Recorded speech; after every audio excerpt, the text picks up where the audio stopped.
Hello, everybody, and welcome back to the TripleJump podcast. It's a video game podcast. My name is Ben. And my name is not Peter. My name is James. Hello, James. Welcome to the podcast. This time you're in front of it and not behind it. I know, it's weird. It looks a lot more professional from the front. So just held together with like gaffer tape from the back, but you know. Yeah, no, don't. I mean, secrets like that. It's very professional. It's super duper professional. This, of course, is our video game podcast. James is our senior editor. He does all sorts of amazing things for the channel. I'm sure you've seen him pop up here and there. And he also happens to edit this podcast for us normally. But Peter is off on his Christmas holiday dollar days, which is what that's called. Dollar-do days. And so I thought I would bring in a few people, what I found on the street, just bumming around, doing nothing. No, they're all very important. And get them to hop on the podcast this week. So we're going to start with James. Then we're going to move on to Andrew from Cultaholic. And then Sam from Cultaholic at the end. But James, you're going to be with me through to question 2. So we're going to be spending a little bit of time here today in audio form. Excellent. I look forward to it. Very excited for this. Hit and miss, you know. Yeah, okay. I still got to potentially edit the thing, so. Well, yeah, that's true. You got to listen to it twice, haven't you? Bloody hell. Oh, God. Before we go any further, though, James, it's time to talk about this week's sponsor. Oh. Of course, as you well know, this podcast is sponsored by a real video game adjacent / related sponsor each and every week. I have the ad read right here. Oh, hit me. You ready? Who have we got? It is. It's a short one this week. It doesn't say much. Let me just get the paper. It says, this week we are sponsored by CD Projekt Fed Up. Oh. CD Projekt Fed Up. That's... I think I've heard of them. Yeah. Well, underneath it just says, leave us alone. We can't read any more emails. That's it. That's all it... Interesting. Yeah, that's all it says. That's all it says. So there's nothing else there. Huh. Nothing else there. Does that make any sense to you? I don't know. I thought they were like some sort of feed company, but then you went with Fed Up. So I don't. Yeah, it is hyphenated, that last bit. So I don't. Fed Up. I don't know exactly. Yeah, that's a strange one. I mean, they must be popular. They're getting a lot of emails. They must have like a lot of people that really like what they're doing. Maybe, but they say they're fed up, so maybe they're not getting nice emails. Maybe they're getting very, very, very, very, very angry emails, you know? No, people on the internet wouldn't be that mad about video games. They don't behave like that, do they? They don't behave like that. They're nice. The internet's nice, usually. Pretty nice. Well, James, unfortunately... Wait. It's a lie. It's a lie. It's not a real sponsor. What? Oh, for goodness. Yeah, I got you though. I got you going. I thought we finally had one. No, what do you mean finally? We have one every week. Finally have a one that's involving. Anyway, so podcast. Yeah, it's not a real sponsor. Unfortunately, it's not. It's fake. I made it up. I bamboozled you. You fool. You fell for it. Right into my trap. Fortunately, though, we do have a genuine sponsor. We're sponsored each and every week by our wonderful patrons over at patreon.com/Team TripleJump, where for as little as $1 per month, I was going to say, which unit of time is it? Month, that's it. Per month, that's about 25 US cents per show. You get to ask questions for this podcast, and there are other tiers available as well where you get to, do all sorts of things. Lots of rewards and treats and gifts and so on and so forth. So do consider going over and supporting us there. James. Yes. Where are we walking today? Oh, God, help. Oh, God, he's drowning. I'm fine. The fed-ups have got to him. Where are we walking? I'm just trying to think of something very easy after many, many times and many requests. Just like a flat blue PNG, just blue. Just blue? Actually, let's make it Christmassy, because it'll still be like quite Christmassy, right?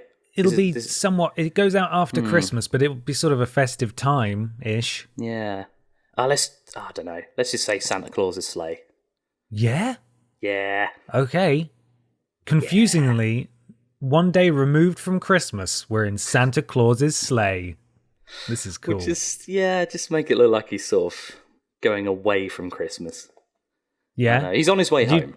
Again, it sounds like you're making work for yourself there. I know. I should stop it. Maybe he's dabbing as he gets you. Can we do that? Maybe he's dabbing as he goes? I don't know. Can we do that, Ben? Can we do that? I don't know, James. Can we do that, James? I don't know. We'll see.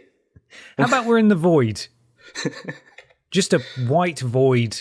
That's good. I'll pick something from that. That's festive. Snowy. It is pretty festive. Exactly, yeah. It's the colour of the snow. And it's the void between Christmas and New Year where all time loses meaning. Yeah.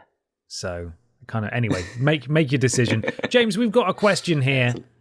This comes from Jack Bradshaw, and he asks, question for James. Throughout your time as a member of the TripleJump team, it says here, it does. What have been your favourite memories/moments? Ooh.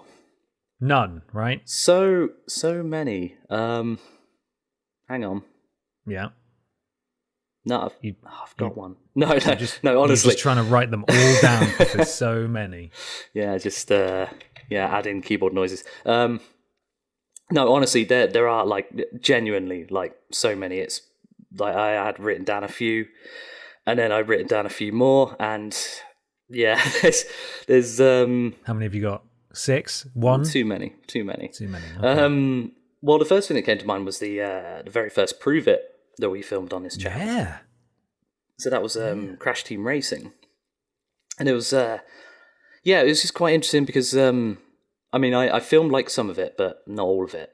But I was sort of like there or thereabouts with the production. It's just a really weird shoot, and it's quite a bizarre thing to be like. Okay, sort of editing is one aspect, but yeah, just to have an excuse to go around and muck about with a silly little car. Yes. That was a lot of fun.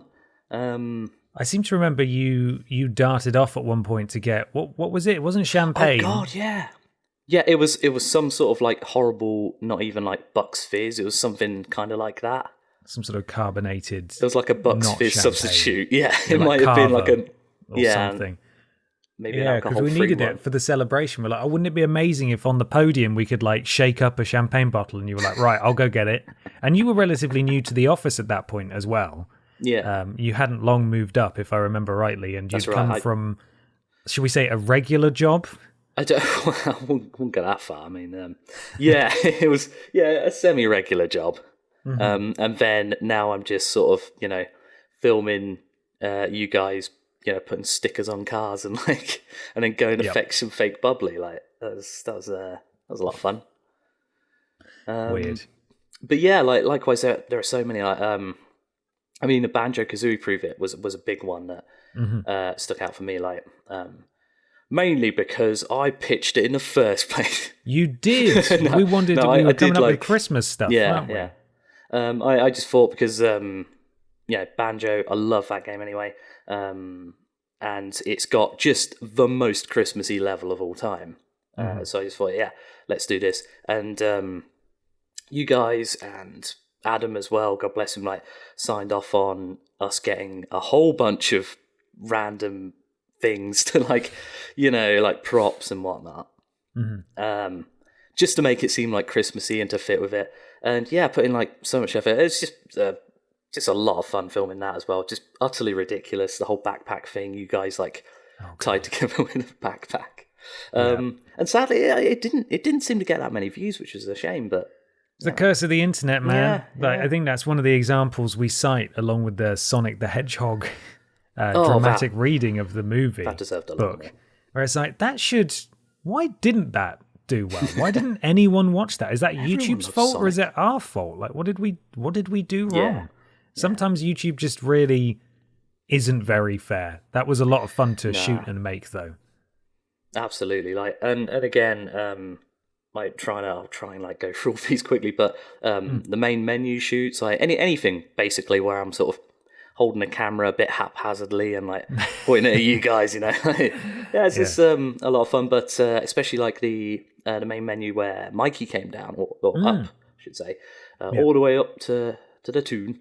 And yeah, that's wonderful.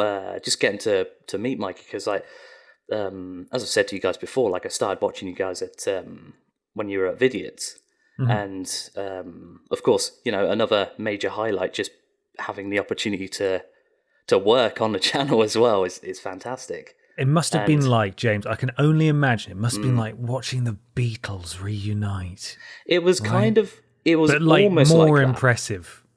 It was like a Beatles tribute band at Butlins. Oh, mate.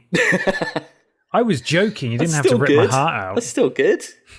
It's still pretty good. Hey, all the entertainment at Butlins is top notch. Yeah, it's maybe a bit harsh on Butlins. But maybe Pontins, not Butlins. Come on. Nah.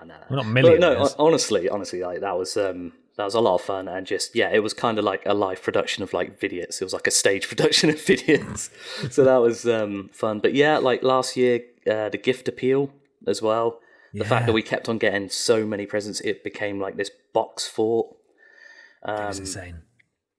Just what else have I got down? So like in terms of like editing and writing stuff, the Every Console Ranked was a slog, but sure was. But it was very satisfying to like get through that and like just have 1 million views. First video of ours to do that. Blew my mind. And equally, probably the most fun one for me to write and edit. And you might have an idea what this would be because I forced you to sing on it. Oh yeah, is the I'm surprised you didn't put a bit of that in the trailer, the new trailer this year. Oh, that's a good point. Oh, I could have done. We'll do it for the trailer next year. It's fine. Yeah, it'll be fine. But yeah, the 10 times games defied. Was it real life logic? Real world logic? That was it. Yeah, that's the one. And that was a great video. Yeah, it was a lot of fun to write, and I'm very sorry again for like picking the worst song to try and sing because it was REM's "End of the World," which is fittingly just before everything, the world just shut down. Everything stopped. I had to practice that song a lot, in my head and out loud, just to try and get the timing right, because there's a lot of syllables very quickly in that song. I know. I apologize. I did try and get the syllables pretty much bang on to what the song is like. Hey, you did great. But can't get over that chest high wall. Old man's drunk. Yeah. That's it. That's what I remember. Yeah. But yeah, honestly, like there's so many other things. I was going to mention your Sims video was just amazing to edit. Like, oh really? I had a lot of fun editing that. And I could have kept in a lot more. I feel like I should have done because there was a lot of good stuff there, but it was just ridiculous. It was. And like having the again another one of the the YouTube curse of like it not doing as well as you might have expected. But yeah, go and watch it. Go and watch it, everyone. It's sort of Christmas time. Yes, in fact, I'll go schedule a tweet when we're done here, James, for the Freeze Easy Peak Banjo-Kazooie Christmas episode of Prove It that we did last year. Go watch it, everyone. Sick. And the Sims video, too. Go watch that as well. Excellent. But yeah, just having the opportunity to work with you guys is probably the best highlight. Oh, stop it. And, well, also just the fact I get to, like, edit and write about video games and do silly things, and somehow we're paid to do this. I don't understand. But it's a real job. Like, it exists. It's bonkers, isn't it? I'm always very grateful for that. I'm almost glad that I'm not going back for Christmas because like trying to explain it to my nan again is just going to be confusing. Yeah, that's the curse. That's the one of the few downsides of this job is never being A, taken seriously, and B, you're never able to explain it to people ever. It doesn't make sense. Well, we're privileged to have you be part of the team, James, and we would be nowhere without you. You keep us going with all your support and hard work. Oh, well, so I try. Yeah, so there. That's what I think. Yeah. Well, James, it's time to move on. Oh. It's time to move on to a new section we've never done before. You're the first person to do it, even before Peter. Wow, I feel honoured. It's called What We Playin. What We're Playin? Yeah, that's it.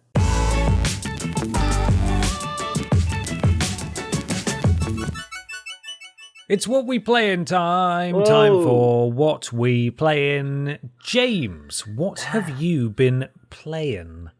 Oh, well, I be playing.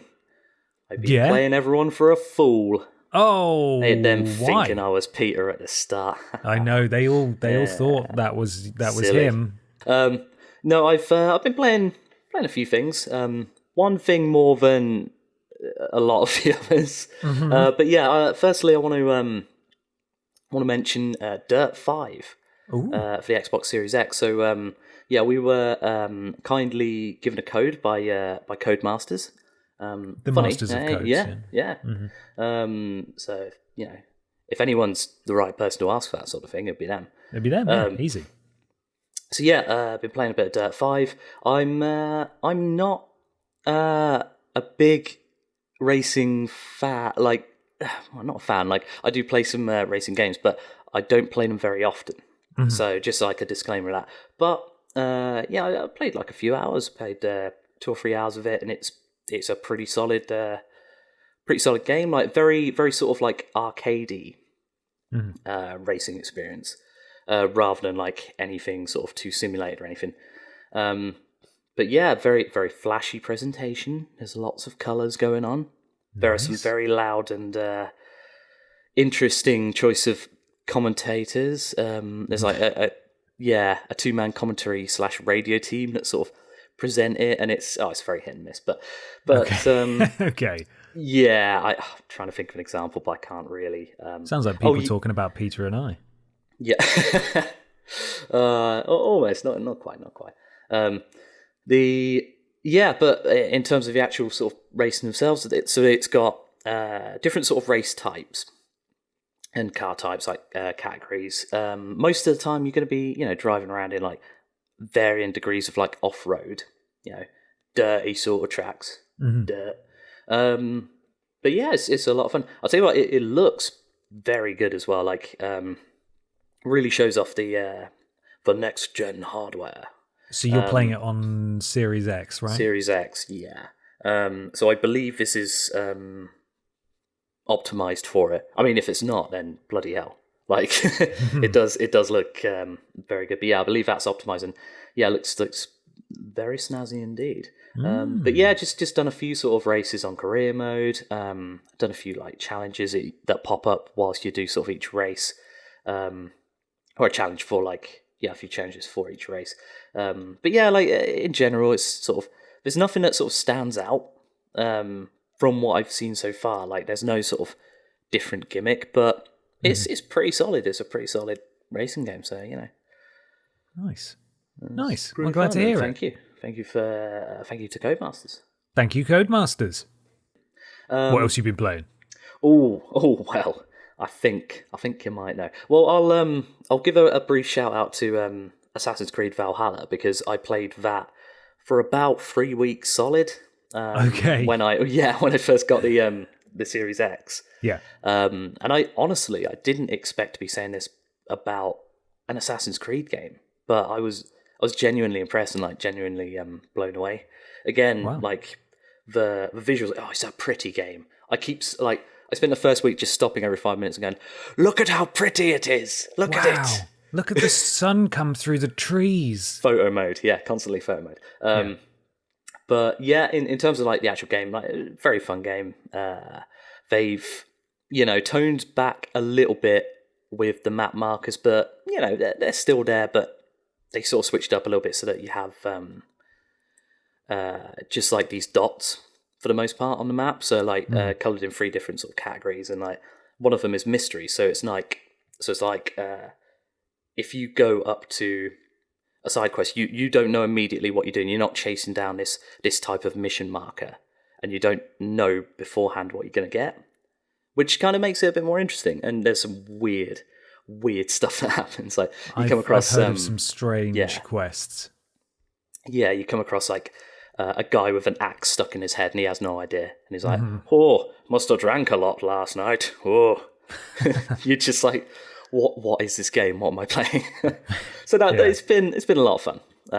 Massive though. Like if you're put off by the length of those sort of games, then This is what I'm concerned about, because I have asked for it for Christmas, and then as soon as, like, about a week ago, I thought, why did I ask for it for Christmas? Because I am quite famously on TripleJump not a huge fan of Ubisoft open world games, honestly, but I really like the setting of this one. I like the sound of it, and lots of people are raving about it.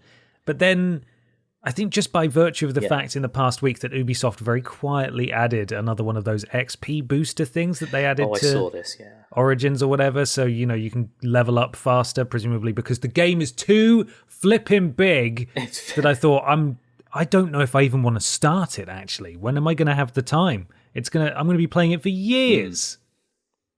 Yeah, Dunno, man. Yeah, understandable. Like, I was just going to say, like, do you want to do anything else in 2021? Like, this is the problem. I still need to play Mars Morales and stuff. Yeah, no, it is quite good in a way that, like, the storyline is separated out into like arcs. So there'll be like an overarching storyline that's only just now picking up for me about 40 hours in. Oh no, it's more than that. Actually, it's probably like 50 hours in. But each separate area. So like East Anglia, like Lincolnshire, Leicestershire. Excellent. I butchered that. That's pronunciation, but Leicestershire basically. All of these different counties have their own arcs and stuff. So it's kind of good that you can sort of stop playing for a while and then pick it up later, right? If you wanted to. So yeah, and honestly, like the whole ye olde worldy England is nice. It's nice to go around and be like, this is an old city that looks nothing like probably nothing like it does now. But it's where's nice the to CEX? Go to. Yeah. There's no I'm subway. sure it's around the corner here, mate. Where's yeah, mate, you seen the KFC? He's got an. Peter's got a special deal with them. Yeah. So that's fun. So yeah, Assassin's Creed. The other thing, as you might have guessed,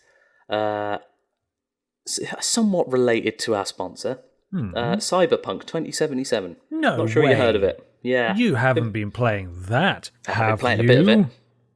Yeah, just a bit, just like most waking hours of the day that's not spent on work. Yeah, honestly, I mean, it's like I said on the quick scope. Like, I'm having a lot of fun with it. I've gotten a lot more sort of into the game now. And okay, yeah, I don't want to like gloss over the problems, because obviously there are quite a few. I mean, the horrendous crunch culture has been going on for like a couple of years there. Well, the culture itself has been going on for donkey's years, but the overhype, the toxic fan reactions, to critics before the game was even out, and then those same fans are, turning their spite towards the developers when really it's the executives that have pushed this out a lot earlier. And the fact that it just doesn't run on the older consoles, none of that is excusable, really. No. But if you're lucky enough to have, despite there's like this current narrative of, it's a bad game and like it's being memed to oblivion. If you're running it on something like PS5, Series X, maybe even like the midway points of the current gen, PS4 Pro and whatnot, and the One X, or if you've got a decent PC, if it runs okay, it's a very, very good game. And I've been having a blast. I finally found Johnny Silverhand. Finally got to that point. That's exciting. You know the bit in the trailer that, well, in a lot of the trailers where he tells you to wake the flip up. Yes, I do know that bit. Hasn't bloody said it, has he? Has he not? Was it just for a trailer, for a shock reveal? It's bloody lies, isn't it? Yeah. Oh, that's nonsense. I want my money back. It's not finished. They haven't put it in yet. Yeah, incomplete game. Like 1 out of 10. 0. 0 out of 10. I just find it so unbelievably shocking. And I think now that I've been confronted by this in person, like I went into CEX, and they had sealed copies of Cyberpunk 2077. They really? And like they're in there, and you look at them, and it's quite a thick boy, just the default edition, and it's got stuff in there. Presumably, it's got a nice little thank you note again, and a cardboard sleeve and stuff. Oh, honestly, looks proper premium. And then you could buy that. Take that home, put it into your PS4, and it wouldn't run. And it's just, I still can't get over how badly they've bungled this. It's it's such a bizarre, like, complicated situation, because I mean it is complicated, because I do, not to be the defender of the bad, the new baddie, no, of course in not, video of course games, not. but they've put, the majority of those guys have put in like a lot of time and effort, and the world is incredibly detailed. There's so many systems in there. Yeah, there are some things that aren't working so well, and there are a hell of a lot of bugs, but yeah, like the fact that doesn't, it just plain doesn't work. Like you were saying about the box as well, you get like a little world compendium. It's like, you remember when, do you remember when games used to come with like manuals? Oh, vaguely, yeah, Yeah, back in the day. that was good, that, yeah. Yeah, like, it's kind of like that. It gives you a nice sort of intro into the world. You have like a few sort of little collectible postcards and stuff, and like a map, and they've put in a lot of effort in so many places, apart from making it run. That's insane. On the platforms that they've advertised it running on.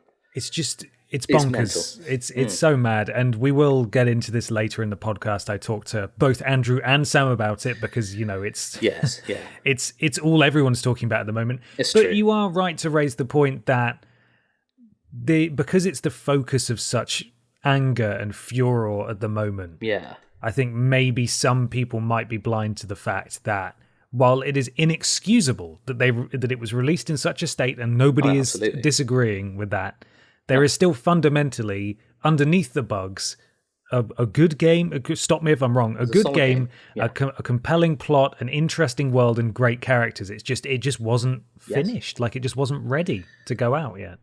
That's the thing. Yeah, and a lot of that I feel like is just an optimization thing. I mean, there are maybe a few elements of the game that are sort of missing to the point where, that's, no matter how much they patch that in, that's not likely to be fixed or changed. Like the sort of justice police system where police will just appear behind you rather than having a sort of GTA style chase, which which is a shame. And yeah, I've actually seen a video of it being compared to not GTA 5, being compared to GTA 4, nice. And showing like the level of AI, like pedestrian AI, and how they react, and yeah, it doesn't look good in comparison to that 15-year-old game.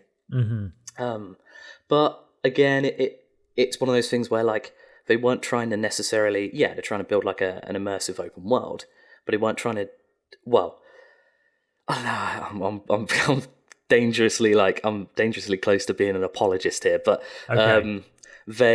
It feels like they weren't trying to go for this emergent sort of gameplay, but rather everything is handcrafted. I believe that's the case.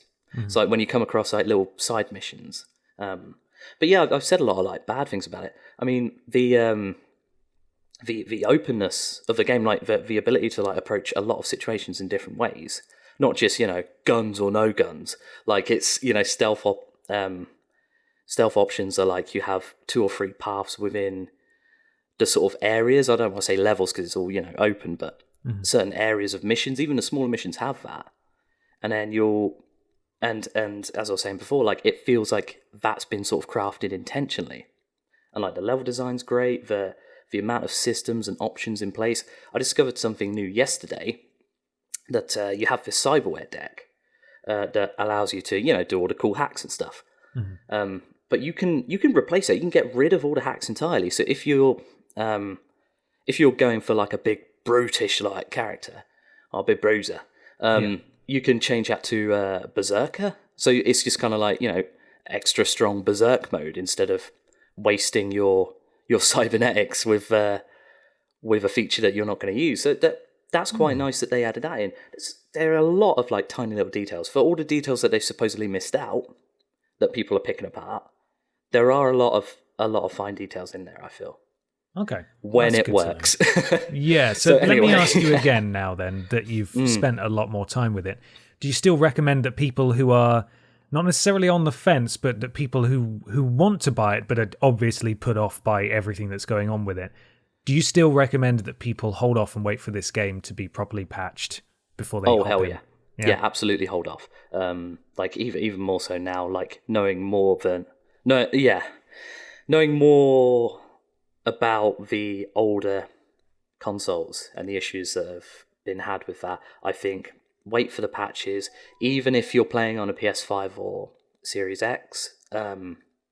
Maybe wait until the patches or the dedicated update for next gen comes next year. I think that's definitely recommended. Unless you've got like a high-end PC, I think that has apparently been the best way to play the game, because that's all the review copies that they sent out as well, isn't it? I think. Yeah, and it's still not without its bugs there, is it? Yeah, but which is a shame. But well, thank you for the update. Yeah, on Cyberpunk. I've rambled too long on that. No, that's all right. That's why we're here. Have you played anything else? No, that's pretty much me, to be honest. Okay, my turn. You may talk now. So I've been playing a bit of Warzone, as good. as I want to do, and I won a couple more games of that new mode that they added. Which sick is gamer good. Skills, Potter. Oh man, I had a couple of great moments. One where if only I saved these and started putting together cool montages. But you know how most pro players get a montage out after every game, and I get one out every 6 months. Yeah, and you could put those up on YouTube, because it's really taken off, this YouTube thing. Yeah, they do great on YouTube. Yeah, people love that YouTube. I jumped off a building and I shotgunned someone in the face as I fell past them, and then parachuted to the ground. In another one, I shot a guy peering over a wall above me, and he fell down and went down, and his mate was reviving him, and I threw a Molotov in like at the highest point I could possibly throw it. Nice. So it arced back down, and I got a double kill and took them both out with the Molotov. Oh my god. Yeah, that's it. That's never going to happen to me again. The supreme yeet. Too good. So yeah, still, that Warzone incredible. Keeps me coming back.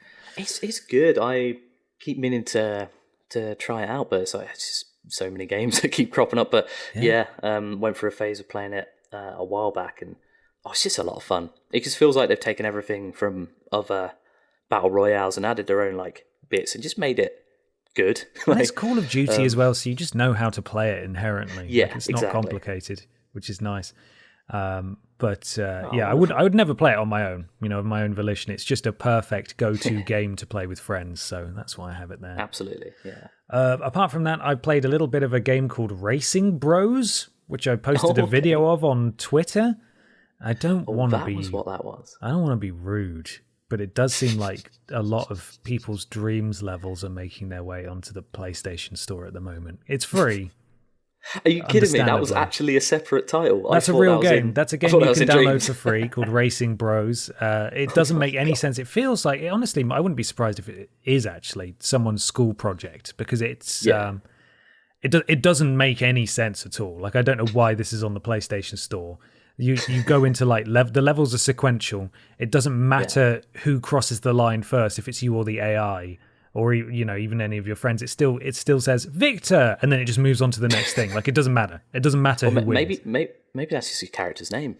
Victor. Well, no, but even if you don't win, even if it's someone else, it just says Victor or whatever, whoever's victorious. Victor has crossed the line. The point is that it doesn't make any sense. In the loading screens, it will say things like, beat the Mafia to the finish line. And it's like, what on earth the Mafia? What is happening? Where are we? I don't understand.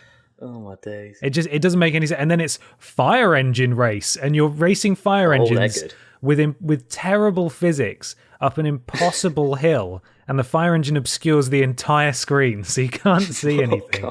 It was quite the journey. Honestly, I would have kept playing it. I played for as long as it would let me play before becoming impossible, which was when I flipped my car onto its side, just going round a corner, and then I couldn't turn it back round again. I couldn't flip it over. So that's where I stopped. Terrible, but it's free if you want to laugh for 20 minutes, and there you go. That's pretty cool. Would you say that's... because I'm imagining in my head, big rig racing. I think that was the game, right?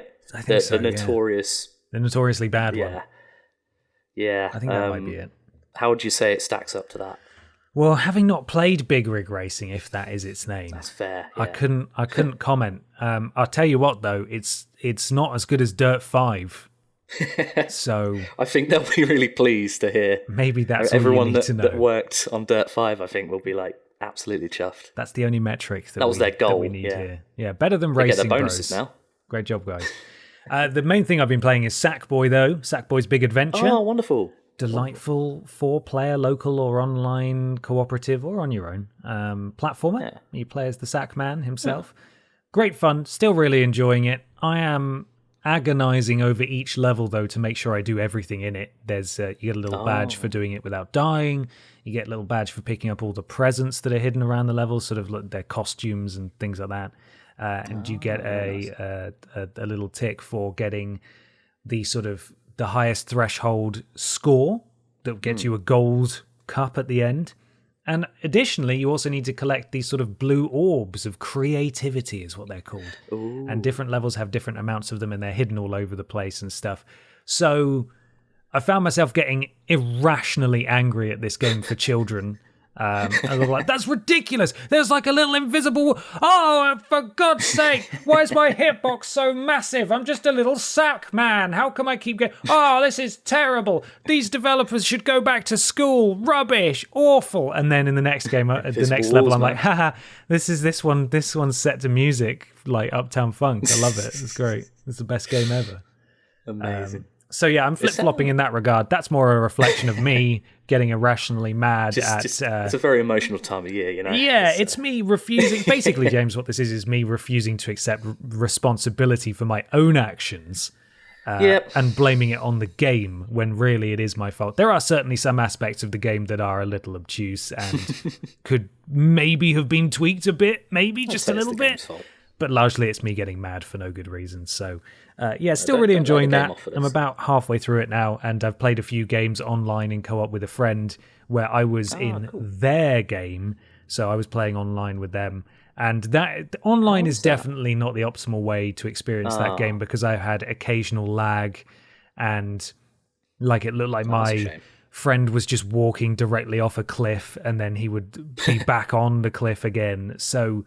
yeah, local co-op is the way to go. Online co-op is serviceable, but you know when you're doing fine-tuned platforming, it can be a bit of a detriment. But that's what I've been playing. Oh, wonderful! It sounds a little bit like it's got a bit of the crashes, a bit of the bandicoots about it. A little bit, yeah, a little bit. The whole sort of replaying with all the different challenges. I don't know. I haven't played Crash Bandicoot, so sounds just like Crash Bandicoot. Right that game I've not. What's that one with the wombat thing? Yeah, the one with the fox in it. Yeah, that's the one. It's good though. I like it. I still recommend it for people, especially if you want something to play with friends and loved ones. Well, not friends. Don't be seeing friends. You want something to play with loved ones or family members or whatever over the break if you're able to see people. Yeah, unless it's like one day. That one Christmas day. One day, well, then you best get the game now and say, right, I'm arriving at this time. We've got 24 hours. Let's go. Let's rinse Sackboy A Big Adventure. But anyway, there we are. That was that. It's time to move on to question 2. This is from Robert Mansell. And James, are you ready for some quick-fire answers to some quick-fire questions?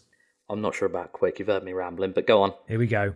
We'll do one at a time here. I'd love to hear some of the questions you and Pete answer also be answered by James. Smiley face. So, James, what is your first gaming memory / console?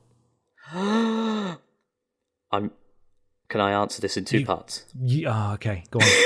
2077 parts. Go on, right, you can do it. Go on. Yeah, here we go. Go on. A little bit closer. First gaming memory. I've sort of written down like family visited an uncle who was living in like a military base, and he had this like crazy flight sim set up. And I remember like messing around on that, and it seems pretty extreme. Most people are like, oh, platformers. Yeah. But like, I had no idea what I was doing. I just like crashed a lot. Right. But I must have been about like 5 at the time. So and that still like blew my mind. But I'm pretty sure that's the reason why I have to like play inverted controls. Okay. I'm one of those guys. Terrible. First, outed again. First console. So I started playing like relatively late because you hear about people playing games when they were like 4 or 5. I got a Nintendo 64, a second-hand Nintendo 64, when I was about 7, maybe 8. Yeah. And it changed my life. My goodness. For the worse. No, it's wonderful. Absolutely love it. Like, still probably my favourite console to this day. Just because, nostalgia. You got Super Mario 64, you got The Zeldas, Lilac Wars, GoldenEye, Perfect Dark, Banjo-Kazooie, I mentioned as well. Of course. Jet Force Gemini. No one talks about Jet Force Gemini. Why would anyone talk about Jet Force Gemini? What are they trying to cover up? Yeah. Oh, Jesus, do you think they were behind, COVID? Yes. Can we say that on this one? Yeah, we can say I meant to ask you before. Good. We can say COVID. I thought you were about to say something. I thought you were about to say something far worse then. Oh God, no. COVID. Yeah, COVID's pretty tame. That's fine. We'll go with COVID. Yeah, I reckon. Yeah, so. just anyway. All right. So Nintendo 64, love it. I feel like it doesn't get it gets a lot of love, but it's like it didn't have as big a library as a PS1, but it's just classics, non-stop, great games, classics. Anyway. What's your favourite gaming gift? Oh, God. I couldn't really think about this one for a while because I don't really endorse sort of like gaming gifts if they're not like a game. Because as you know from the Wish Tat stuff, as you yourself and Peter know, gaming related gear can be very tatty. Dangers gamers. I've got that pillow behind me right now. Oh, sick. Dangers nice. game. Yeah, it's so bad. I tend not to get out, but one thing does stick out, and it's this old. You remember like the Prima guides? It's this big chunky Prima guide for the Elder Scrolls 4 Oblivion, and it was one of my best mates, Bob. I'm naming and shaming him. He got me it for I think a birthday. It might be like 15 or 16. And just the fact that it was from one of my best mates to this day, and the fact that book was like just stacked full of like loads of different things that I had no idea about at the time. It's really incredible, and he must have got me it just because I wouldn't stop going on about it. I just kept banging on about the game. But yeah, that was a good one. Awesome. Favorite game. This is the worst question. Go on. How do you answer? I wrote down a few because I'm cheating, but Go on. So Elder Scrolls for me is like big, like Morrowind for the weirdness and nostalgia. Oblivion as well, obviously. Skyrim for the fact that it's just the sheer scope of mods. Like I could still go back to that, spend like a week trying to set up like an ambitious mod list and getting it to work, and then like play it for a couple of days and get bored. Right. But yeah, no, it's incredible. Like older games, basically whatever I said for the N64, I can't remember now. But yeah, like Mario 64, Majora's Mask as well, Zelda Majora's Mask. Perfect Dark. And Perfect Dark, yes, thank you.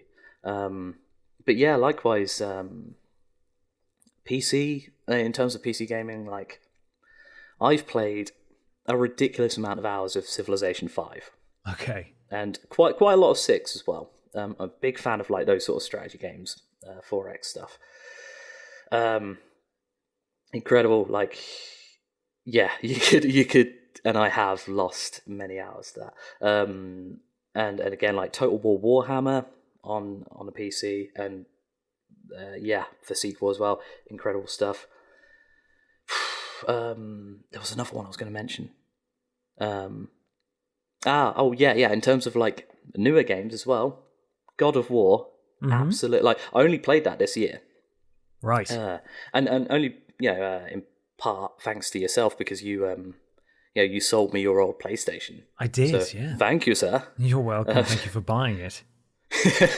It directly funded your Spiderman one. Yeah, my ridiculous purchase. Yeah.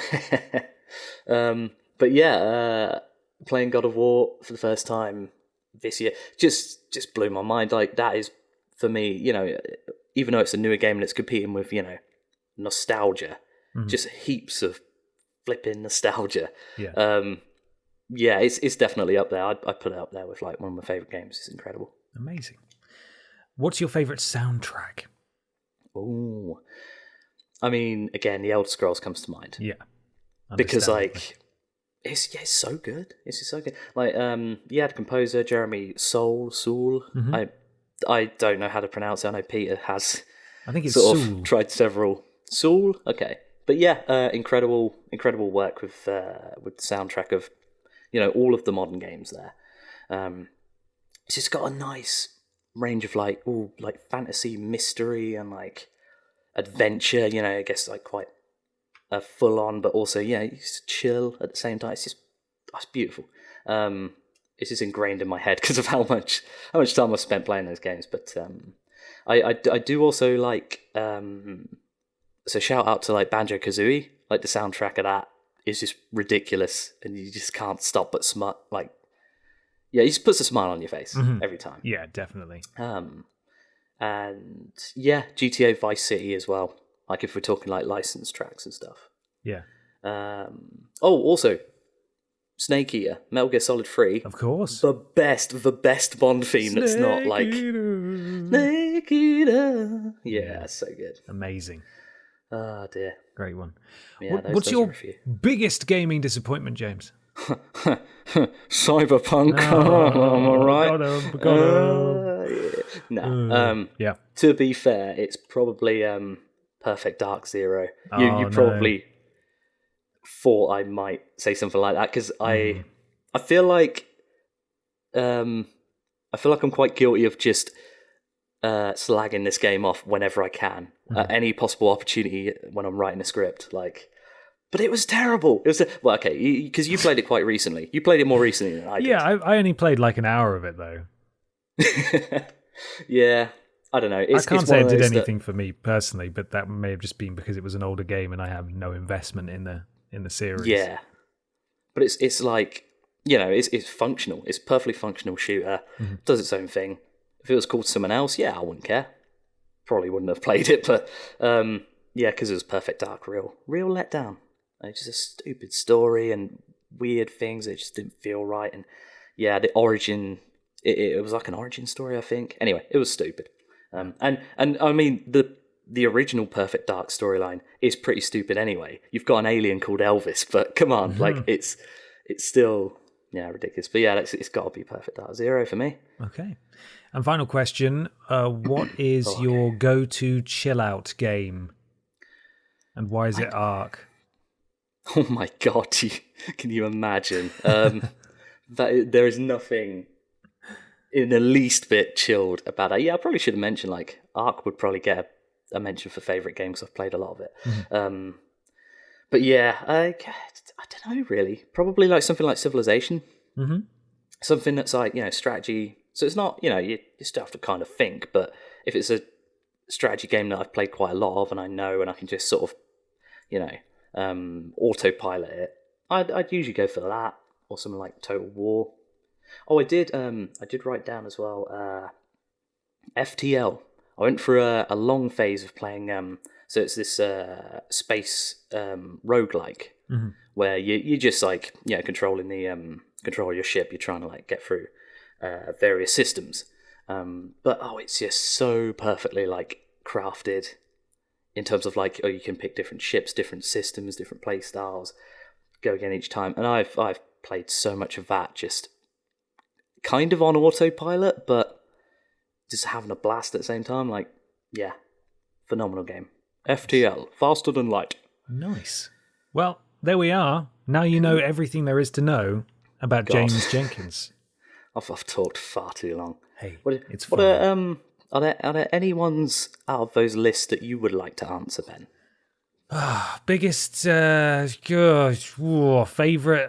What's your favorite? I feel like in some sense or another, I've answered most of these. Probably, yeah. Biggest disappointment. Oh, that changes a lot. I've games continue to disappoint, don't they? They do, and I forget a lot. I forget a lot of things. I forget more things about gaming than I feel like I actually currently know. Like, I play things and I just put it on a shelf in my mind until something makes me remember it. Jogs my memory. Yeah. So I can't name any specifics. Maybe Unreal Tournament 3. Oh, interesting. On PS3 and I've definitely talked about this before. the magazine that I read at the time, PSM3, was hyping it up as some like second coming, and it had a campaign that was meant to be. They were saying it's really good. Here's the review. It's phenomenal. You should go get it.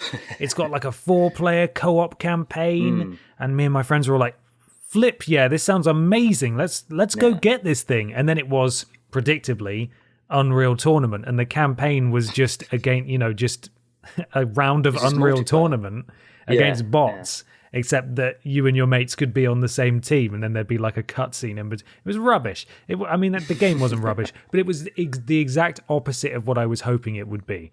That was a big disappointment. Big disappointment for me going into it not as an Unreal Tournament fan. Yeah.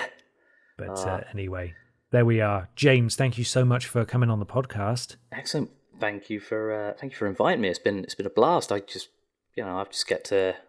gotten to talk your ear off for close to an hour. It's quite fun. Yeah, it's good. It's good. Yeah, no, but much appreciated. And I hope you have. Of course, this is going out just after Christmas now, isn't it? But it is. I hope you have a merry, vague Christmas time. Yeah, I hope one you and all enjoy your yourself and post-Christmas celebration, kind of maybe whatever is legal. I don't even know anymore. Yeah. But James, it's time to move on. I don't suppose you have a piece of paper there, do you?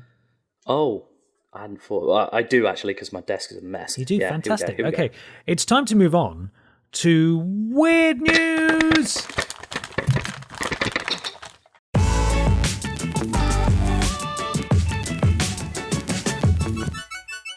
It's weird news time for weird news, but James has now gone, and I'm instead joined by Andrew from Cultaholic Wrestling. Hello, Andrew. Hello. I've morphed from lovely James into bald Andrew. Well, hang on. Bold isn't the only... It doesn't define you. I knew you before you were bold. That's true. But then before then, it used to be the golden locks were the defining thing, and now no. Now it's the bald head. Now it's the shininess. We used to call him Andrew with the hair, and now you're just bald Andrew, and that's it. That's exactly correct. That's perfect. And how are you? Bearing in mind that we're recording this before Christmas, how was your Christmas? It's been lovely. I'm thinking about Christmas now. Yes, good. Meal, lovely. Incredible stuff. How was yours? Oh, yeah. I will have had a lovely time. Yeah? Yeah? That makes sense, doesn't it? Yeah. Now, you may know Andrew from the amazing streams and work that he does across Cultaholic Wrestling, but also he's been streaming for us the past couple of months, playing that Assassin's Creed Valhalla, and he will also be streaming throughout this festive period as well. So while Peter and I are tucked away in our Christmas beds, hibernating for 2 weeks, Andrew here is holding the fort, streaming on Thursdays and Sundays over on the TripleJump Twitch channel. So if you want to go catch some live entertainment, here's your man right here, the man with no hair, which is all you need to know about him. Exactly. That was the most perfect plug, Ben. That was lovely. Thank you. You're welcome. It's nice being able to distill everything about a human being down to just one sort of physical attribute, isn't it? It makes everything so much easier, doesn't it? You don't have to know about the person's personality, what the likes, the dislikes. Narrow it down. He's the Bolden. Go and watch him. He's the Bolden. That's him. He's the Bolden. Off of Bolden's Gate, and here he is. So this is weird news. We're getting around to it now. We both brought a weird video game news story along. Andrew, you, I believe, are going first. What have you got for me? Oh my goodness, thank you. So, like reading it back, obviously, this person, it might not seem so weird, but I guess the overall concept of it is pretty weird as it is. So I'm going in. Okay. So Shinji Mikami's Tango made an unreleased game about 4-inch cockroaches gunning down humans. Okay, so Tango is his studio, right? His new studio. That is correct. Newish. Yeah, newish, yeah. And obviously we know Shinji Mikami from like Resident Evil 4 fame and Evil Within. So he's made some pretty weird things, but I mean, this might just take the cake. Okay. So, let me get into this for you. All right. So Shinji Mikami, president of Tango Gameworks and one of the great directors, recently spoke to Variety to mark his 30 years in the game industry. as well as some enjoyable recollections about his days at Capcom making various Resident Evil titles. Mikami digresses into the earlier days of Tango Gameworks and speaks about a smaller project, though complicated, has never seen the light of day. Ooh, could that be? Mysterious. Are you ready for some more? Are you ready? I'd love some, yeah. Ooh, so the initial concept behind Tango's work was that the studio's established developers would make a big title, so that would be The Evil Within, while its up-and-coming talent worked on smaller projects. Very soon after Tango Gameworks was launched, however, it was acquired by ZeniMax, and the idea of the smaller titles fell away, which is a real pity, because the game Mikami goes on to describe sounds hilarious. Hilarity ensues. Oh, so when they first started up, they said, let's do the big game that's going to make all the money. Mm-hmm. And on the side, do the cockerel games. Yes. But then Bethesda said, no cockerel games, only big games. Which, I feel like Bethesda would be like, go on, you can make some weird things if you like. Just one or two cockerel games. You know, I guess we made Fallout 76, so you should really be allowed to make something. Yeah, exactly. Anything's on the table. So, Mikami goes on to say, in the beginning, we had a game where the main character was a cockroach. And so this is where it gets good. Oh, it's a this cockroach. Is where the I misheard. Yeah. I thought it was a cockerel. I thought, oh, man. Maybe I said cockerel. It gets even weirder. It's even weird, somehow weirder now. But are you ready for the game mechanics right now? Yes. So we had a game where the main character was a cockroach, and the cockroach was to defeat humans. Whoa. The cockroach was about 4 inches tall and would at times walk on 2 legs and at times walk on 4 legs. What? Or all the legs that a cockroach has. So he doesn't know how many legs a cockroach has, does he? I don't think so. But I mean, what would these different legged approaches change the gameplay somehow? Maybe the well. Let me get into it in a second. So, and also, or all the legs that a cockroach has, and then he goes on to say, and sometimes would pick up a gun and start shooting up at humans to defeat humans. So, would the legs, depending on how many legs you're standing on, would that depend on what weapon you've got, perhaps? Right, maybe. To defeat the hummus, the humans? The humans, the 4 knives I'm picturing. Yeah, that'd be pretty good, actually. Or I don't know, what are the Death Star things that people, not the actual ship themselves, that the ninjas throw and stuff. Oh yeah, like shurikens, yeah. That's the one. I mean, anything goes with this cockroach game. What about 4 smaller cockroaches? That'd be themselves standing on two legs. Excuse me, I'm getting choked up thinking about it because it's such a Ben, it's such a vivid, creative experience. I mean, cockroaches are pretty much indestructible, right? Mm-hmm. So, I mean, they would be the ultimate weapon to defeat us all. They would. So Mikami goes on to say, the execs obviously weren't happy with the concept and it didn't get released, but we did make the game to the end. So it's a complete game. It's a finished game. It sounds like something you'd play in Dreams or something like that. It really does, but I mean, with Mikami's nice little twist to it, he likes making big old butcher people with safes on the head. Yeah. I wouldn't mind seeing a cockroach game by Mikami. If it's finished, it feels like a waste. Well, exactly. I wonder if somewhere down the line it comes out. I don't know. Do you remember when people used to make things and then, I know Flash isn't a thing anymore, but if you just pop it out into the ether of the internet somewhere and let someone discover it, I would like that. I think that'd be good. That's such a shame. So the article goes on to say the full interview is crammed with interesting tidbits like the evil within emerging from a concept called Noah as quite a different game, and Mikami's desire to return to that idea, possibly at the last project. And he's blah blah blah, and there's no more cockroach talk now. And quite frankly, I'm quite sad. That's enough. That's it. That's it. You can't give us 2 paragraphs of hot cockroach action, and then just talk about another interview for the rest of it. I mean, who wants to know about these other games? The Evil Within, whatever. Not me. No one wants to know about that. Give us the cockroach action. Yeah. The different positions on the legs, all the different legs. Yeah. Just tell us all about that. I want to know about the cockroach game, And I want to know about that amazing lady developer who left that everyone was kind of enamored with at E3. Remember her? Yeah. Oh my goodness. Yeah, with the Ghostwire stuff. Yeah. Yeah. What was she called? It was like Ikumi something or other. Yeah. And Nakamura. Ikumi Nakamura. That's the one. I think it might be. But and now she's disappeared into the ether. Maybe she's making the Cockroach game. I think she's taking it with her on a little. I hope so. On a little sort of weird novelty flash drive that they probably hand out to new starters at Tango Gameworks. That's in the shape of like a heart or something. You know, something gory and nasty. Well, I was picturing like a cartoon heart then, but yeah, I guess it would be some sort of horrible flesh. Yeah, some actual mashed up wire. flesh. Yeah, but yeah, no, it's weird, but I'm really intrigued about this, and I think she must have left the Ghostwire project and gone, "This is where it's at. This is it. This cockroach game is going to make me a billionaire." Why wouldn't it? I'd buy it. Me too. Wow, that was pretty weird, Andrew. Thank you for that one. You're welcome.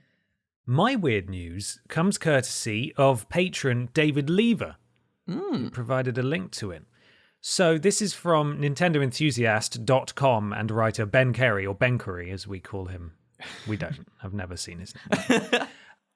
You know how it goes, Andrew. You get the money from Grandma. For some reason, your aunt has finally taken the hint and stopped buying you Lynx Africa gift sets. Takes a while. You thought this day would never come, but you both have money and no Lynx Africa gift set. What? So what do?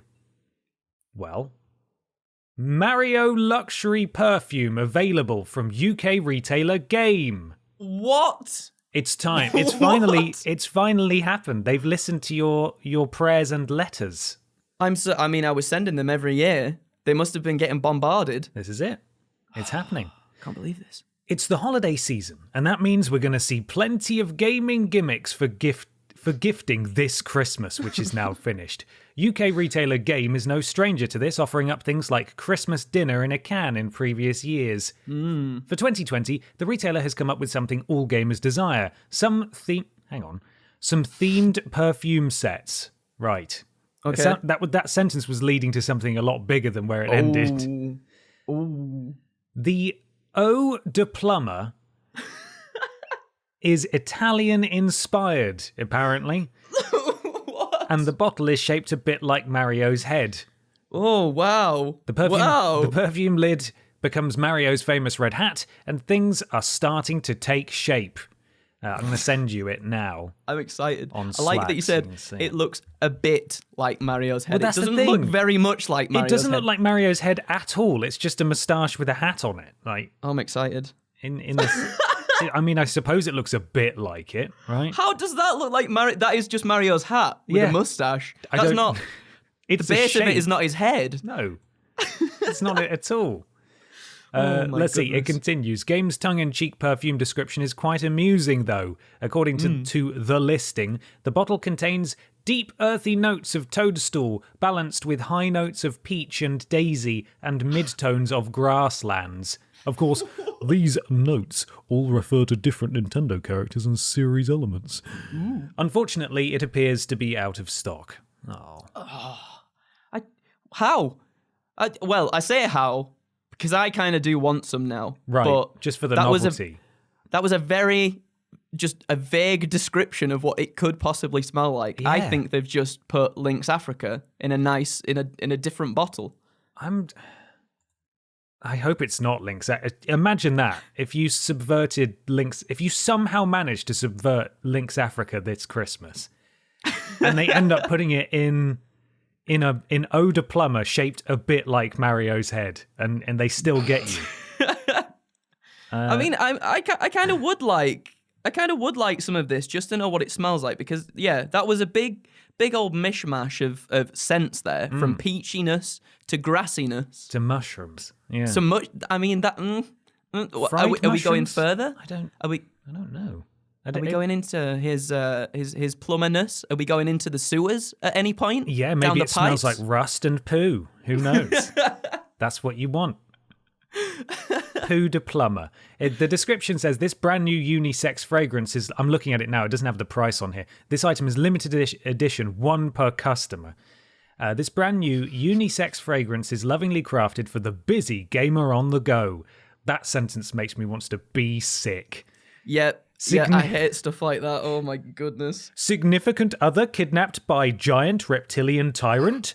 Rushing from one side of town to the other with a strict time limit of 300 seconds? Eau de Plumber has you covered and brings a whole new meaning to words toilet water, is what it says here. No, it doesn't. It does. Toilet water. Wow. Brand new meaning to the word toilet water. However, don't worry if you feel like you're going to miss out. Because if the Mario perfume theme of Eau de Plumber isn't enough for gifting this Christmas, you could also look at game's other option. The FPS perfume set is shaped like a grenade and is probably more suited to Call of Duty enthusiasts. Whoa, what does that smell like, Ben? I will open the page and have a look. It does say these perfumes are a whopping $19.99. So this was written by someone I don't think who's ever bought perfume before. No. And contains 200 milliliters of liquid. We think it's a bit pricey for a gimmick, but if you're interested, knock yourselves out. You genuinely might if it smells. You might do. Oh, it just looks like the FPS one. I'm going to send you a photo of this as well because this just may I? Oh, they've got one of those stupid websites where you click on it and it's like, oh, you wanted to zoom, didn't you? It's like, no, I wanted to copy it. I'll just send you a link to the listing. Basically, it looks like proper on-brand game official merch because it's purple/pink. Fantastic. Combining the undertones. Oh my god! Combining the undertones of napalm with bouncy high tones of watermelon and cigars, FPS can be described as so powerful your nostrils will wave white flags.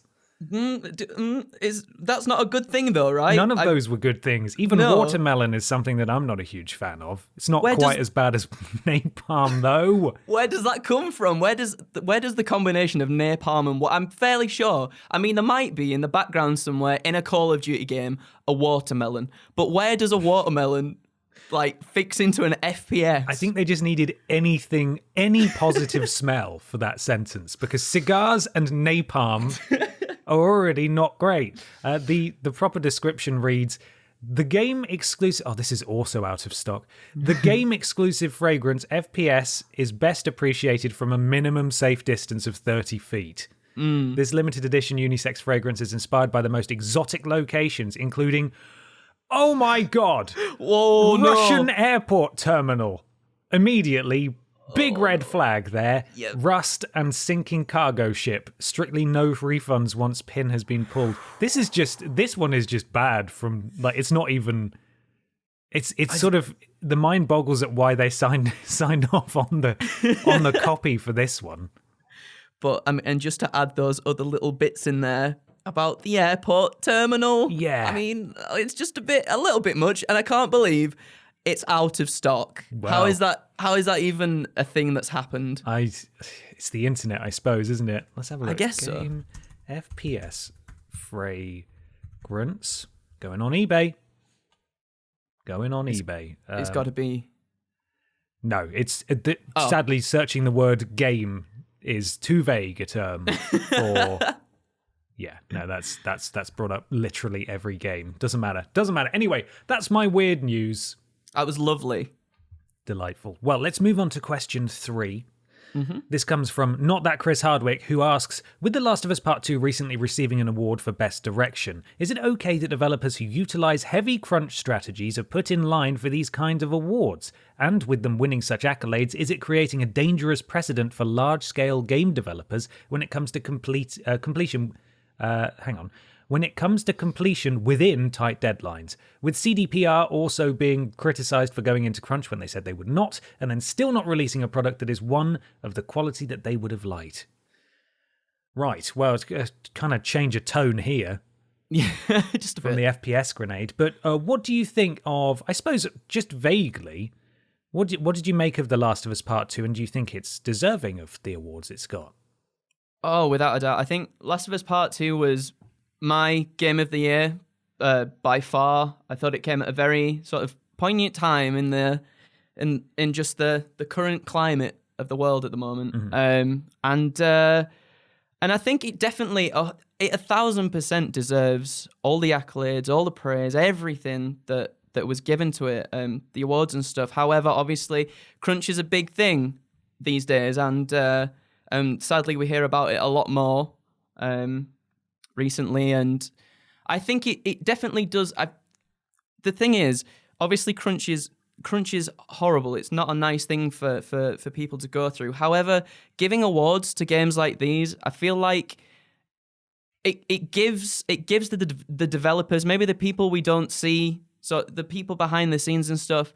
I've seen on Twitter, I follow quite a lot of the art directors and all that kind of stuff, and they're so happy and they're so made up that all this hard work has finally paid off for them. And I'd really, really like to see it. Maybe we don't see the right people receive these awards. You know, sometimes when we see people go up to accept these, obviously it's there's a huge, you know, it's a director or something like that, someone who we put a face to the game, and sometimes maybe we forget that maybe it's not just them that's doing everything. I feel like sometimes it would be nice. I know obviously it's hard in this current climate, and obviously at the Game Awards to get everybody up on stage that's been involved with this project. But yeah, I feel like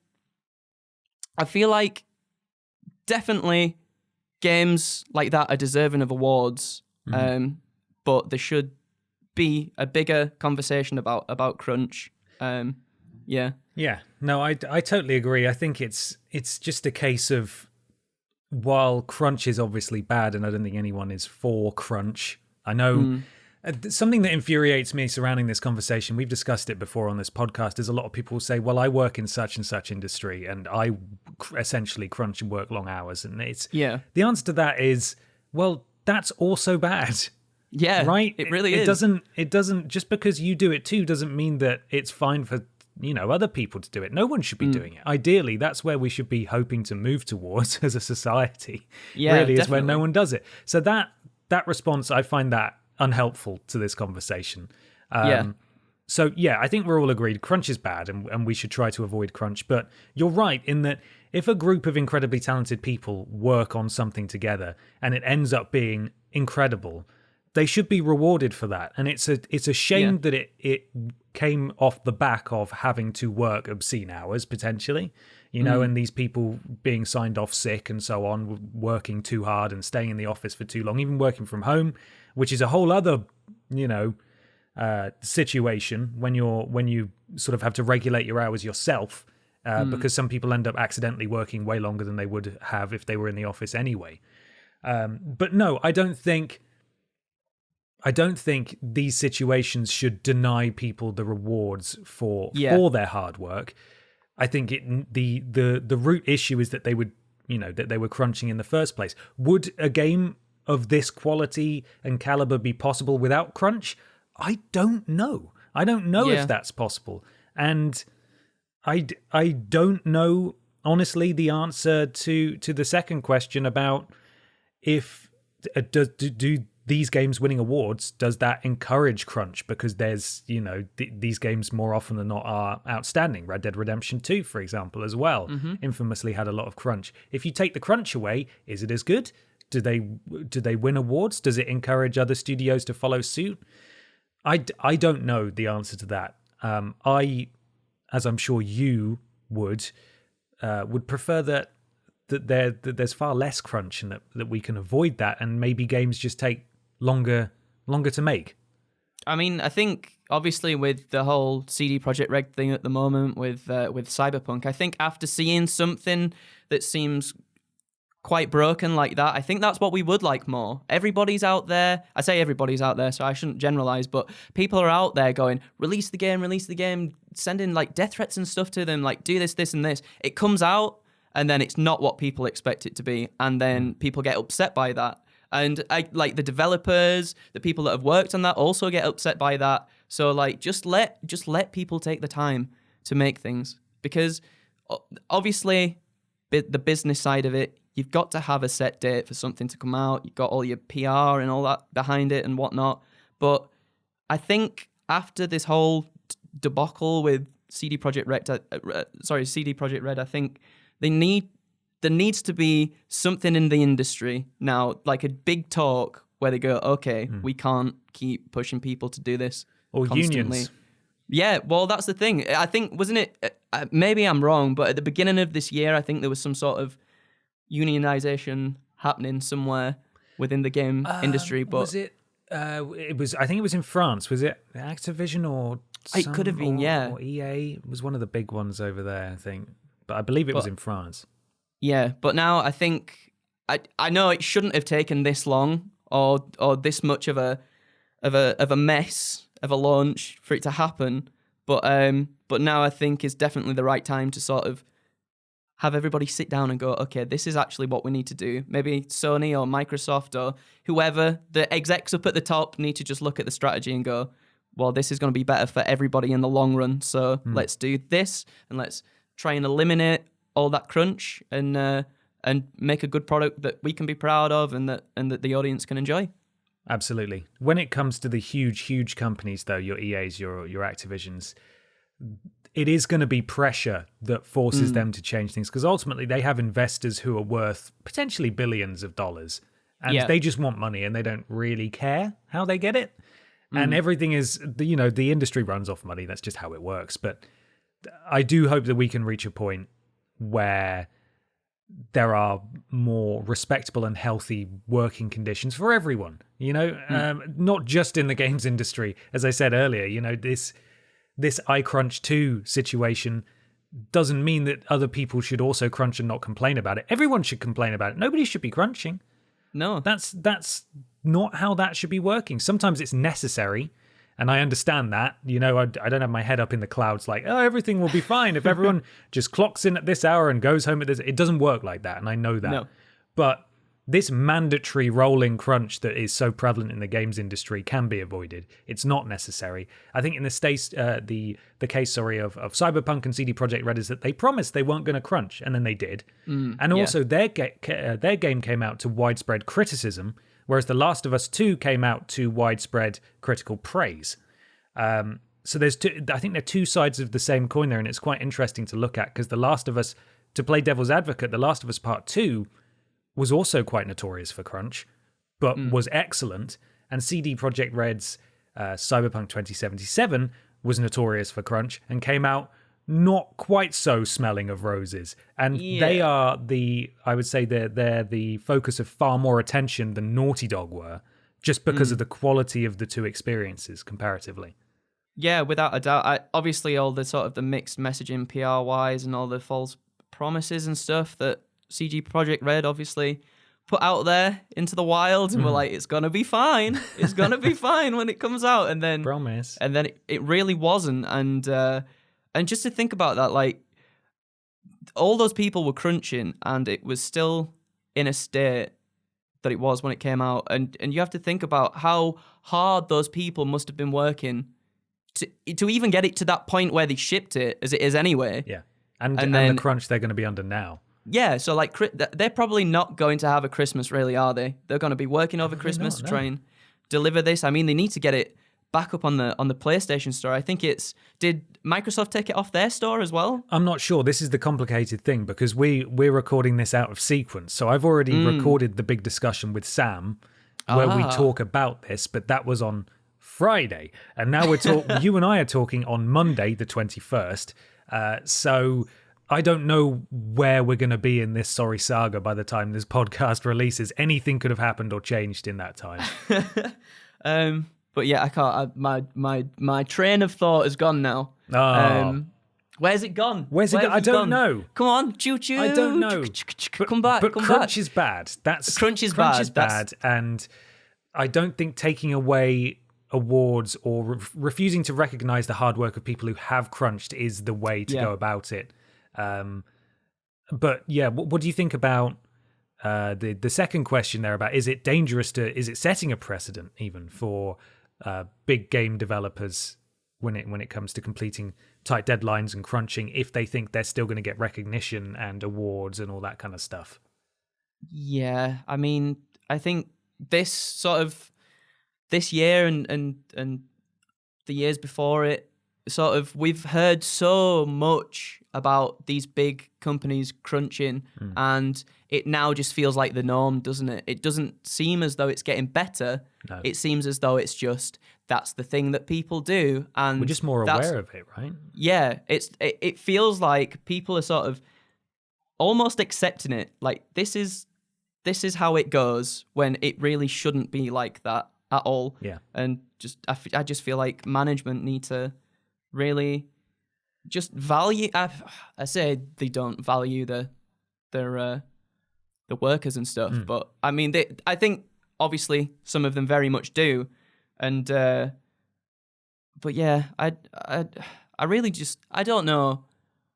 Hopefully, unionization, if that starts to spread across the games industry, will have a big impact and make a difference. And, video games are still a relatively young industry and a relatively new medium in comparison to music and film and stuff like that, where there is, there's far more structure and rules and regulations, especially in regards to working hours and unionization and that kind of stuff. And games doesn't have that, and it hasn't had that for a long time. And at the end of the day, you or I could just go home after a day's work and boot up Assassin's Creed Valhalla and play with the cat on the boat. We can do that, and that's fine. And we don't. It doesn't affect us ultimately. It does not affect us at all. But being plugged in and seeing what's going on, and especially with the case of Cyberpunk, where, as I said, unlike The Last of Us Part 2, crunch backfired and didn't make any difference. In fact, made them work even harder and is now extending their workload across Christmas. It's difficult not to have opinions about that and feel at least a little bit impacted by it. Yeah, definitely. No, I agree. I completely agree. Just get rid of the come on, everybody, get together. Come on, everybody, get together. Let's be come friends. On for Christmas. It's Let Christmas, everybody have a Christmas. Guys. Come on, come on now. But yeah, no. I mean, hopefully, like I said, after sort of this whole CD Projekt Red thing, hopefully we will see a bigger. I mean, just any sort of game studios just really just knuckle down on it and try and make things a lot better for everybody involved. Yeah. Fingers crossed. Well, Andrew, that's the end of our time together. Oh, Ben, no. Thank you so much for coming on the podcast. I really appreciate it. No, thank you so much for having me. Thank you so much. My pleasure. And of course, you can go check out Andrew. He's streaming tomorrow. He will be streaming on... Oh, where are we? I'm looking at the schedule right now. He'll be streaming on... This podcast goes out on Saturday the 26th. You're streaming tomorrow at 4 p.m. You'll be streaming on Thursday on New Year's Eve. You'll be streaming on Sunday on January the 3rd. And then streaming will return to normal with Peter and myself on the 4th of January. Lovely. But thank you again for all your hard work across Twitch for us. Very much appreciated. You're very welcome. Anytime. This is just I've always dreamed of doing this, Ben. Oh, it's just been it's been a magical year, I have to say. The world outside is burning right now, and selfishly I'm going, hey, it's been a fantastic year. But you've done a lot for me, and I'm very appreciative of it. So thank you. It's our pleasure. You're like an inverse Samson in that you lost your hair and you got stronger. Look at that. Do you have a piece of paper nearby or any sort of... I do. I have a piece of... I could... Oh, you know what? I'll use my telephone. Let me get my telephone. Oh, okay. Okay. Let me get my... Do you know what we're about to do? With the piece of paper. I don't, actually. Okay. Go on. Usually at this point in the podcast, we say it's time for the big discussion, and we rustle our paper like it. Oh, let me rustle the. Let me do that. Okay. I've got some old news scripts here. Oh, that's fantastic. Okay, that'll do. Well, it's nice to know nothing in the office has changed. How old are those news scripts? 2012. Jesus. 2002. 2002. Okay, perfect. Well, wrestling was better then. Are you ready? I'm ready. It's time for the big discussion.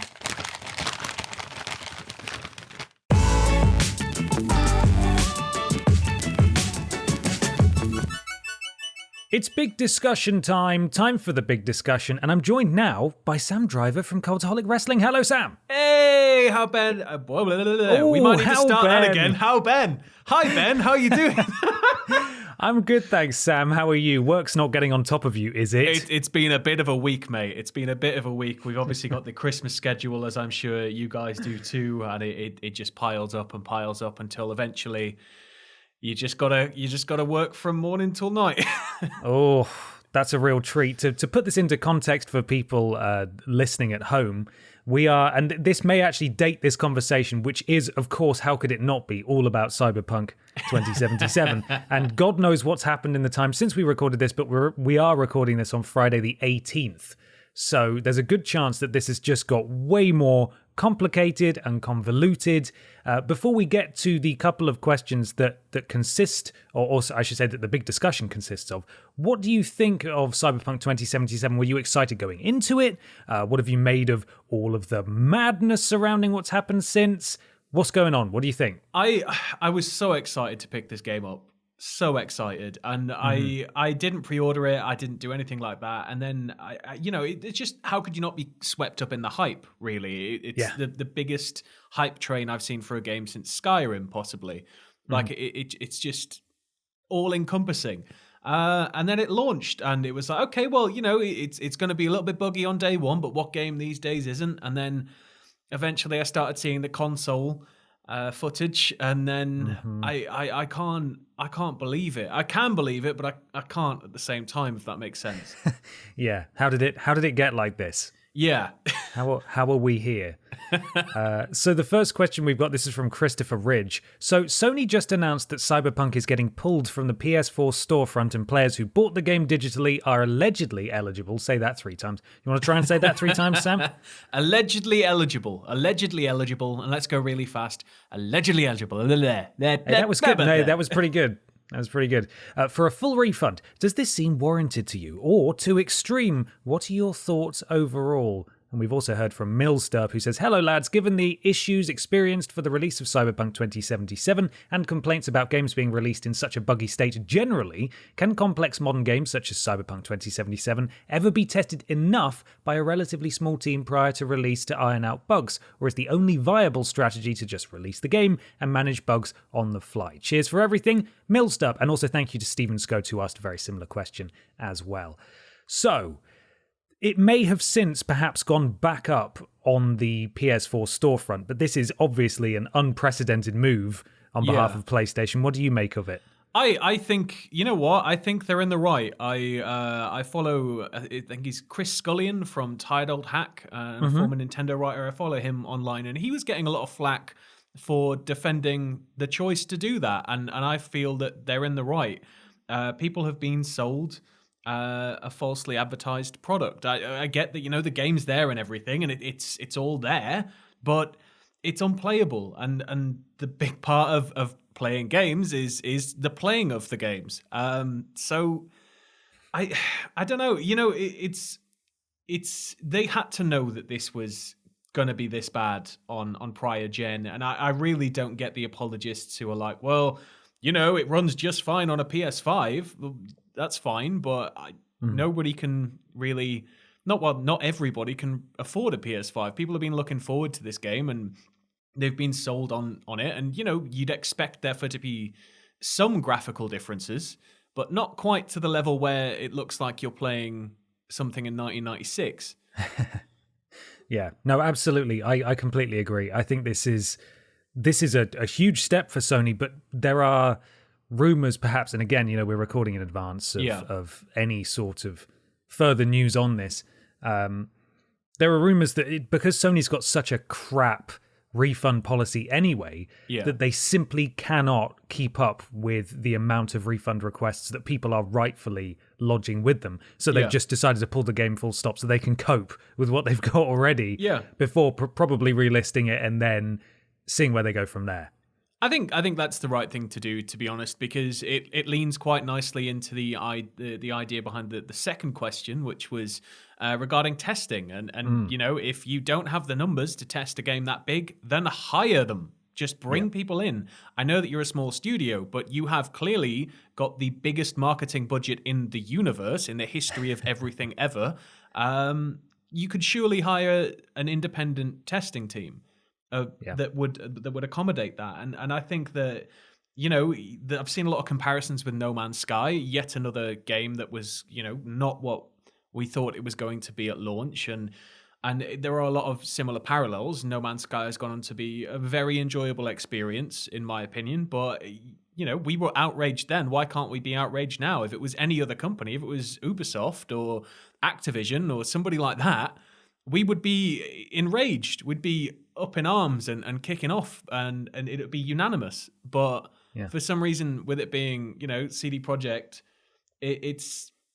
I get it. You love these studios, but they've got to be held accountable for this.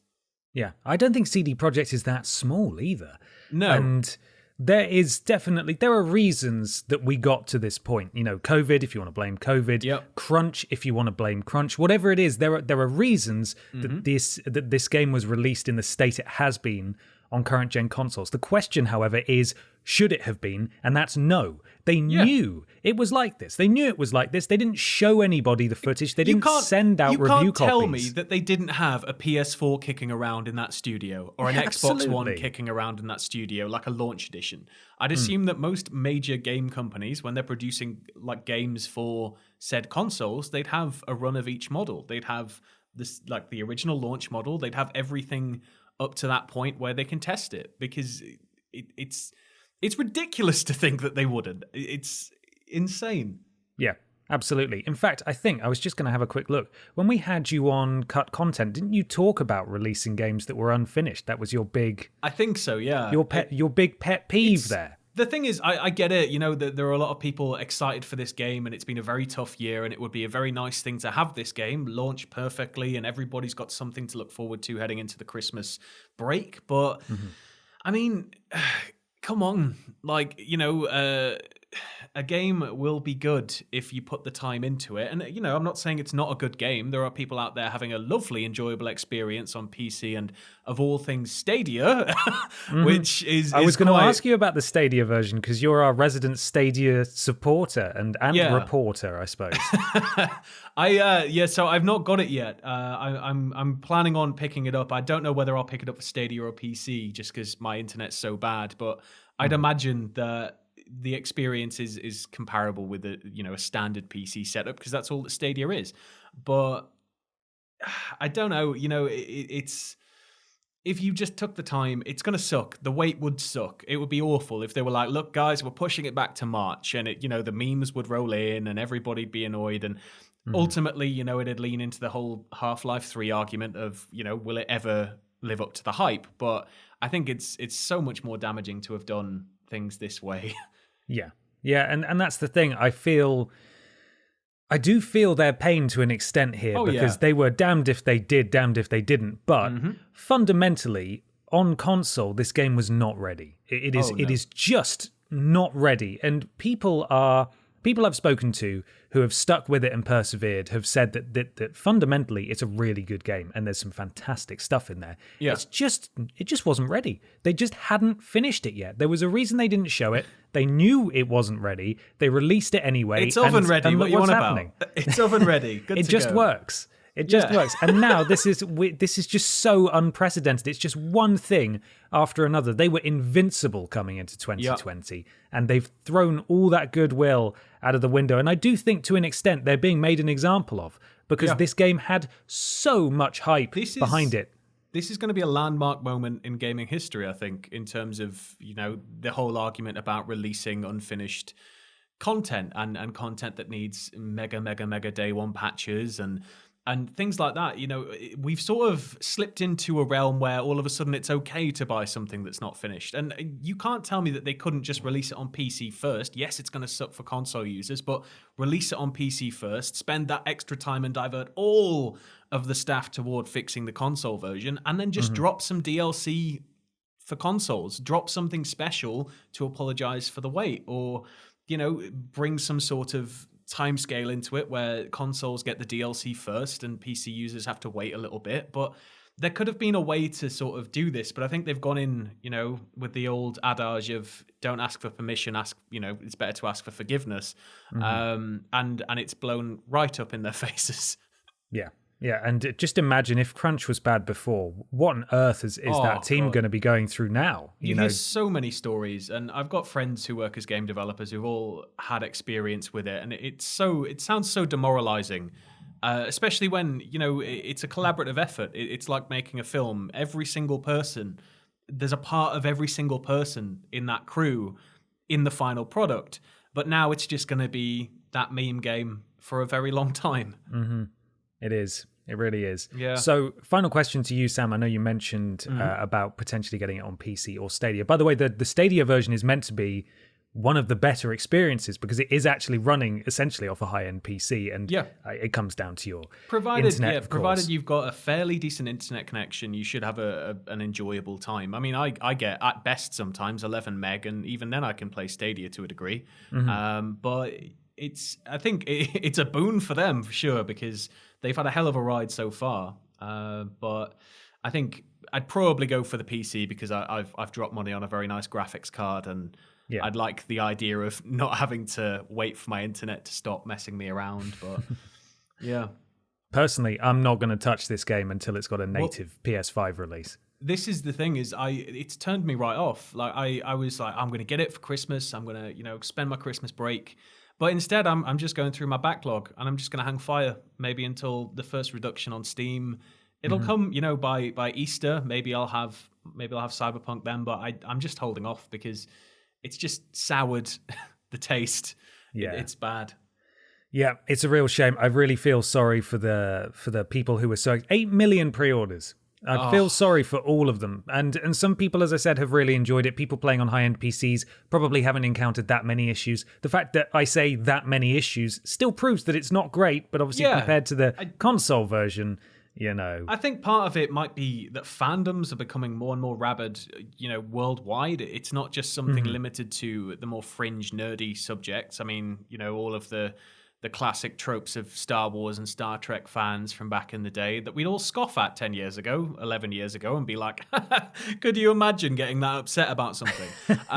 But now it's okay to, have something that's yours, and you're going to defend the company that's made it, and you're going to go out your way to make sure that, not a bad word said. It's like, no, just you can support them. Like, I love that company, and I love the idea of Cyberpunk, and I really can't wait to play it. But you got to call them out on this. You have to. Yeah, you can't not. This is unacceptable. The game is in an unacceptable state on console. Obviously, supposedly better on Series X/Series S and PS5 when played through backwards compatibility, but still not good enough. It's just not good enough after all they've promised. And then it's a question of where does the buck stop in terms of hype? Because obviously Projekt Red have a huge amount of responsibility here. They've marketed the crap out of this game. Keanu Reeves. All of their stuff. Keanu Reeves, is Xbox responsible because they had Keanu Reeves and they gave it a huge platform at E3? Are we responsible because we've made content just about Cyberpunk? I think it's everything. I think it's like the perfect storm, this release. It's...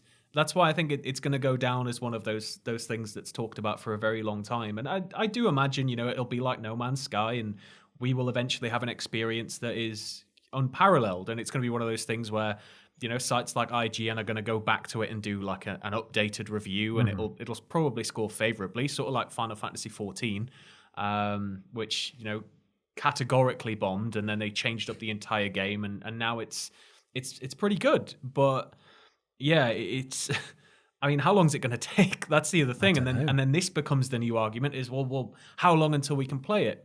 And then on top of that, you've got Sony throwing petrol on the fire, which they're completely justified in doing, because it makes them look bad by extension. Because your average Joe isn't going to know about game developer crunch and all of this stuff. They're going to be like, well, why isn't it playable, Sony? They'll watch the trailers with all the 10s on it.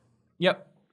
That's it, and it's just gonna snowball and snowball until something gives, and hopefully everybody emerges out of this unscathed. I would hate for this to completely derail such a promising company, like to the point where that's it. But it's just gotta something in the industry has to change. Yeah, this is why it's so mind-boggling to me, because this game is, as I said, fundamentally, supposedly excellent. It's just stability-wise. it's not there. It's not where it needs to be. I can't believe that they took this risk. I can't believe that they went ahead with it knowing how bad it was. And I, unlike, say, Anthem, which they're rebuilding over at BioWare, I have complete faith that at some point in 2021, Cyberpunk will be where it needs to be, and it will be fantastic. And I can't wait for that. I can't believe they just pulled the trigger now. Why? I guess, it's got to be linked to the hype. The hype is so unstoppable with it, and they're to blame for that, I guess. But when something looks that good, and it's from such a company, that it's, well, at least you're believing that it's not too good to be true, that this is what it's going to be like. This is the experience you're going to have. You can adjust your genitals in it. It's landmark it's stuff for you gaming. find dildos all over the floor. Exactly. And who doesn't want that? Who doesn't want that it's in what gaming? we dreamed of. Exactly. But yeah, I don't know. I just really don't know. It's left me feeling really sad for the state of gaming right now.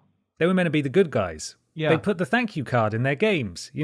This, and they did this. They made lied. The Witcher 3. They lied to us. I know. The Witcher 3. Oh. I know. And The Witcher 3 was buggy at launch, but there's a difference between buggy and broken. And that's it. It's not good enough.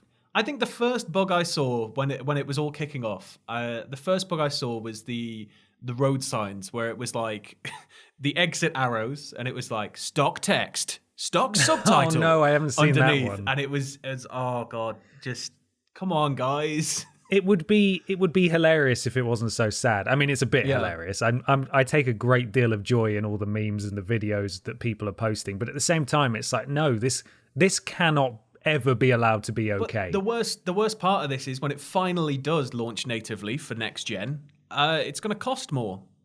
So how are you going to get around that? The game itself, if you buy a physical copy, I assume anyway, because that was the rumor, and it was sort of the trend that was starting, was that games were going to be slightly more expensive. But now we've got something steeped in controversy that you're going to have to shell out maybe an extra 10, 20 quid for.